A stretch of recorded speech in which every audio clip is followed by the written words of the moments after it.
Dubai customs వాళ్ళు కీలకమైనటువంటి నిర్ణయాన్ని తీసుకున్నారు. సరిహద్దు కామర్స్, క్రాస్ బోర్డర్ కామర్స్ లావాదేవీలను ప్రోత్సహించడం ప్రారంభించారు. వ్యాపార వ్యయాలు తగ్గించేందుకు ఈ నిర్ణయం తీసుకున్నారు. ఇప్పుడు ఈ మొన్నటి యుద్ధపు ఇంపాక్ట్ నుంచి బయటపడేసేందుకు దుబాయ్ కస్టమ్స్ తీసుకున్న కీలక నిర్ణయం ప్రకారం 1000 దిర్హాముల వరకు విలువ కలిగిన దిగుమతి వస్తువులకి కస్టమ్స్ సుంకం ఉండదు. ఈ కొత్త నిబంధనలు 2026 ఆగస్టు 3 నుంచి అమల్లోకి వచ్చేసినాయి.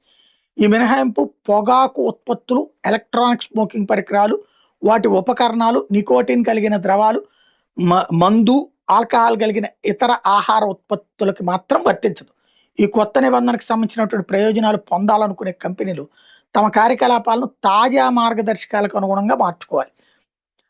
వ్యాపార సంస్థలకు మరో ముఖ్యమైన ఊరట కల్పిస్తూ ఇప్పటికే కస్టమ్స్ సుంకం చెల్లించిన బిజినెస్ టు కన్జ్యూమర్ B2C వస్తువుల్ని తిరిగి పంపే గడువును కూడా పెంచింది. ఇప్పటి నుండి వస్తువులు ఎగుమతి చేసిన తేదీ నుంచి 60 రోజుల్లోపు తిరిగి వస్తే వాటిపై మళ్ళీ కస్టమ్స్ సుంకం విధించబోమని చెప్పింది.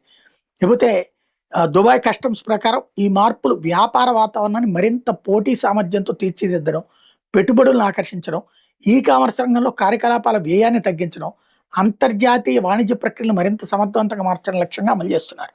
లేకపోతే 2026 తొలి అర్ధభాగంలో గల్ఫ్ దేశాల్లో కామర్స్ వృద్ధి మందగించిన దుబాయ్లో మాత్రం ఈ రంగం స్థిరంగా అభివృద్ధి చెందుతుంది. ఈ కాలంలో UAE కామర్స్ మార్కెట్లో గ్రాస్ మెర్సండైల్ వాల్యూ GMV 2% పెరిగింది.